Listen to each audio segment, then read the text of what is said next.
Hello, everybody, and thank you for tuning into the Liberty Report. With me today is Chris Rossini. Chris, welcome to the program. Good morning. Great to be with you, Dr. Paul. Good. And once again, Chris, we'll be talking about the Federal Reserve and what's happening and what we can anticipate, because more and more people are joining us in these concerns, and even people from Wall Street, I think, are frightened by this, and they don't approach it the same way we do, but I think they know it's coming, but they're still in the market because they can't miss it out. And it is astounding how high the market has gone, and nobody knows how much higher it will go because it doesn't make a lot of sense. But it's not unusual that markets work this way, especially at the end of a boom period. And that's what we're in. And it's probably the biggest boom in stocks that we have seen probably in the history of the world, because we've never seen interest rates down near zero, and some countries have them below zero. And some people believe ours will go below zero, which I believe if the system holds together, that's what we'll be doing, just passing out the money. And as Bernanke says, if the banks aren't going to respond and spend that money wisely and create jobs and prosperity for everybody and pass the money around, we're going to have to use the helicopters to pass the money out to the people. And of course, that is a possibility, because it would be throwing in the towel, and they're almost at that point of throwing in the towel when you see that they have to come to the rescue here just a couple of months ago, because interest rates, overnight rates shot up, over 10%. So they've come to the rescue, and now they're pumping $100 billion a month into the economy. The balance sheet is growing once again, even though they tried to tinker around and lower it, and that was an impossibility, which many people predicted. So they're between a rock and a hard place, and the only thing they have left is helicopter money. Just print more and more money, because they will not, try to restore order, because it's too painful. The withdrawal symptoms are so horrendous. It's just not going to happen. But people want the money, they want the spending, the special interests want it. It would be unpatriotic. It would be against our empire, and yet what we're doing is we'll do all those things they have concern about. So the treatment is temporary, just printing more money and running up more debt, but it does create a huge bubble. And the size of the bubble, I would say, is going to be the biggest ever. We had a NASDAQ bubble collapse in 2000, and that was, a bit painful for a lot of people. And then 10 years later, then we had the housing bubble collapse, and that was a lot bigger. But this one, after 10 years of convincing the people that they can inflate forever and interest rates will be zero and you can spend forever, and we have to compete with the socialists like modern monetary theory, we have to continue to do it.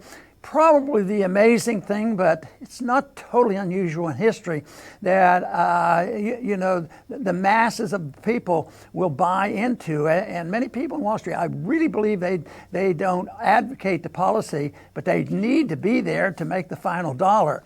But what I'm going to predict, Chris, is they won't be as smart as Buffett. Buffett has $128 billion on the sideline, because I think he suspects what's coming. But when the rush to the exits occurs, things will move very, very rapidly, and we'll talk a little bit about it today. Where are the cracks? What's going on? What is the evidence for our concern? Maybe we're overreacting, and maybe this is a new monetary theory. Maybe gold is not money. Maybe fiat money is the way to go. But I think I will continue the process of warning people that this is not a steady a system that we have, and it's not a wise system, and a lot of people are going to suffer from it, and we will have that big collapse, and it is getting closer all the time. I will not be surprised if the big one doesn't occur before the end of 2020. Chris? That's right, Dr. Paul. We are in the biggest bubble ever, and big bubbles, they have big collapses. And Americans, unfortunately, most Americans are not in a good position for that to happen. Savings are very low to non-existent, and debts are sky high. And we just saw, you and I, a statistic today or yesterday showing that about almost half, about 40% of Americans have only about $1,000 in savings. And dependency is very big in America, where about half of the country is somehow getting some kind of federal money. And, this is not a good position to be in, because also many of the jobs that exist that people have are a result of the credit bubble. So when the bubble pops, they're going to have to be laid off. There's going to be no choice. And at the same time, as you pointed out, the Federal Reserve is pumping $100 billion a month, which is going to cause prices to rise. So if you're losing your job, prices are rising, and you're in such a bad financial shape, it's not good. It makes you very vulnerable, and you're desperate. And unfortunately, there are vultures out there that are swirling around that love desperation, because that's when they capitalize. They're like opportunists. And in America, you could see them swirling around. They're socialists. Of all people in America are trying to convince people that that's the way to go. But, I do have optimism. There is an American spirit in this country. It's just going to have to wake up fast so we can weather the storm. Right, and there's a sequence that monetary systems go through, and we had the same sort of thing happen. We had a Federal Reserve created in 1913, but they didn't accomplish all their mischief and injury overnight. But they started pretty early on by printing the money for World War I and getting us involved where we shouldn't be, introducing the welfare state and all these things, and it persisted. Created the Great Depression. So they have done a lot of mischief, but it wasn't until 1971 when the pseudo gold standard, the gold reserve standard, and Americans weren't even allowed to own gold, finally ended. And the significance of this is that the unit of account, which was the dollar, was destroyed. It became no meaning anymore, because it was always pretend, at least, that it was related to gold. Foreigners up until 1971 could put down $35 an ounce, and $35 of money we printed and passed out around the world and propped up our economy. They finally said, hey, we're tired of all these dollars. You would have thought that this would have brought it down, but it really didn't. There was a lot of rough time and a lot of adjustment through the 70s, but no, lo and behold, enough people were convinced that America could print money forever and ever, and we have been doing this. But the management of this becomes more difficult. So once you destroy the unit of account and endorse the fiat system, then the goal, of course, from them, and they, I imagine many are serious and sincere because they're taught that in college, that you can have a better economy if you manipulate the money supply and manipulate interest rates, and they can do the central economic planning and send the money where it's important and necessary, along with the Keynesians in the Congress, to spend the money wisely. Well, they've been able to do that to a large degree, and right now, though, it runs out of steam. They can't. They lost control, and that's why I think September 17th of this past year is a significant day, and that's when the overnight rates went up to 10%. And I think that's when they knew the towel was being thrown in, because they're running out of tools. Most people now are just hanging by the thread about what's going to happen between now and the election, because Trump knew what short-term benefits would come from massive monetary expansion, as well as deficit financing. So he's been an expert. He got them to lower the interest rates and spend more money, run up deficit to $1 trillion a year. So it's been pretty amazing. But the one culprit result of all this, Chris, and you've already mentioned it from the individual, and that is debt. Debt will be paid for, and the corporate debt and personal debt and government debt is just totally out of control, and it's worldwide. This is not just the United States bubble that we're dealing with. And the one thing I think people can be convinced of, and they should expect, is when it reaches this point, the debt will be liquidated. And does that mean, yes, that we're going to default and our government is going to default and not send out the checks and quit spending? No, there's too much political pressure for that. Who's going to volunteer? Okay, you can cut my benefits in half. Yeah, cut Social Security. None of that's going to happen. Military-industrial complex. We don't need $1 trillion a year to fight non-wars around the world. No, it's not going to happen. They're going to keep spending. But then how do you liquidate debt? You liquidate debt by the destruction of the monetary unit and the value of the currency. So if you can diminish the value of the currency overnight by 50%, you've gotten rid of half of your debt in real terms. And they generally have done this over the years. They liquidate debt and they like inflation. And right now, the price inflation rate is lower than the Fed wants. They know they want to liquidate debt faster. But the other thing that's going on, which is persistent, and we've mentioned this many times, is the fact that when you're trying to figure out what's happening, you should have some statistics from it and some evidence from it.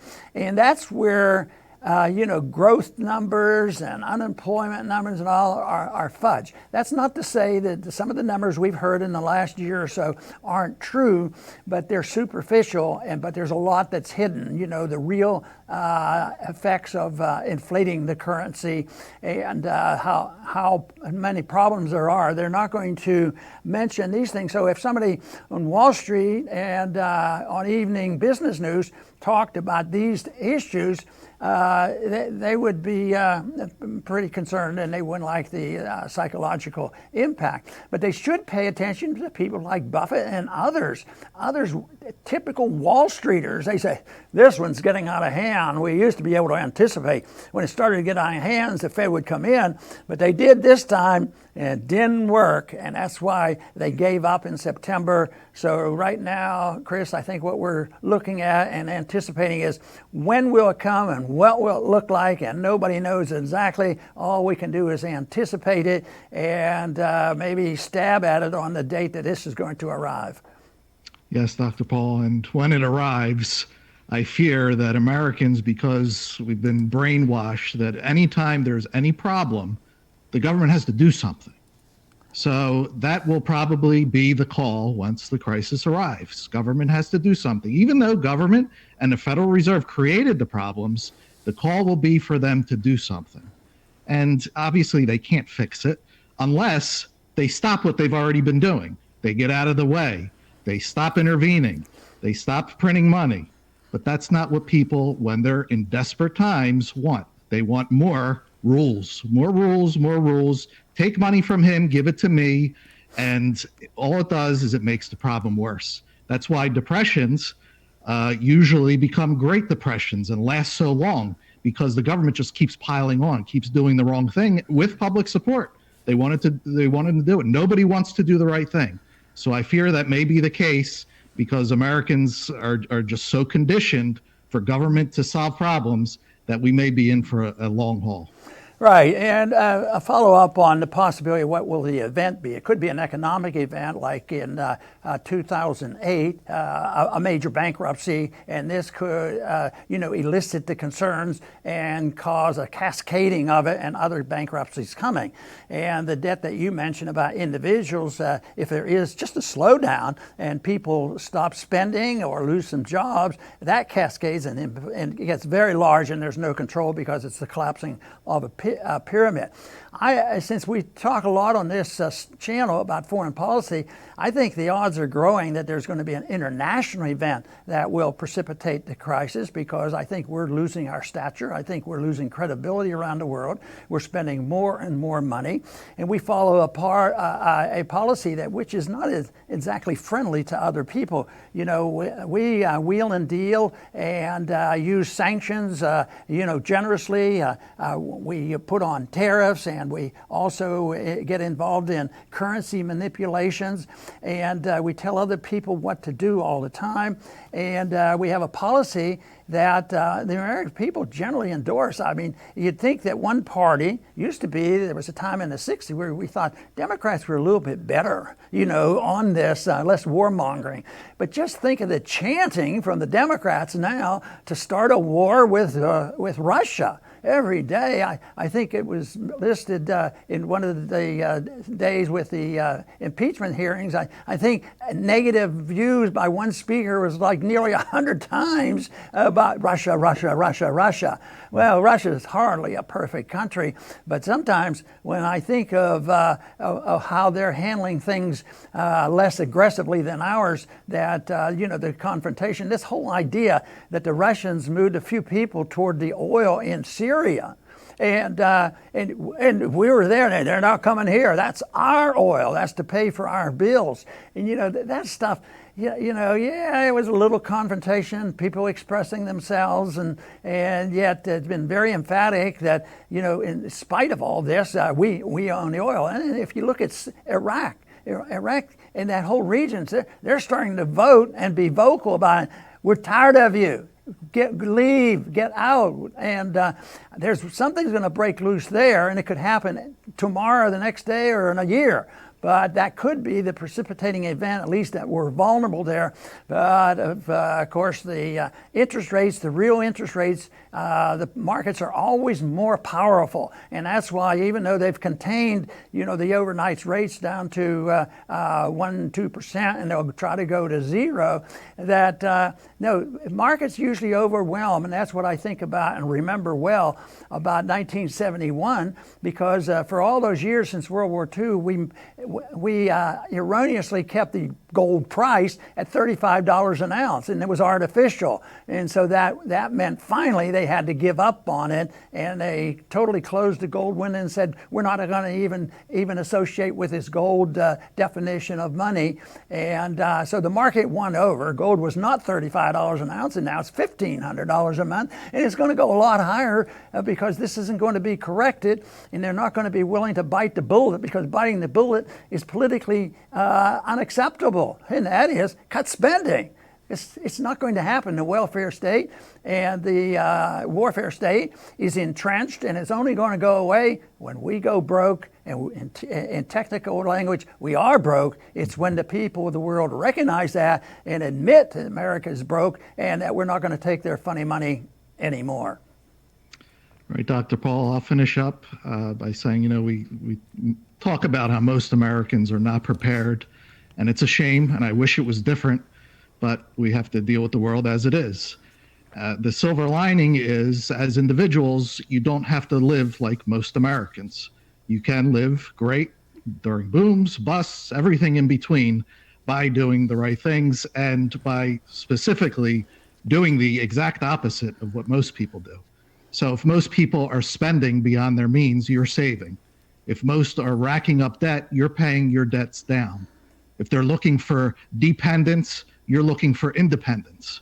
And, because dependency on government is a losing bet. Out of everyone, they're in the worst financial shape out of everyone. So let's, as many of us as possible, as individuals, do our best to swim against the tide.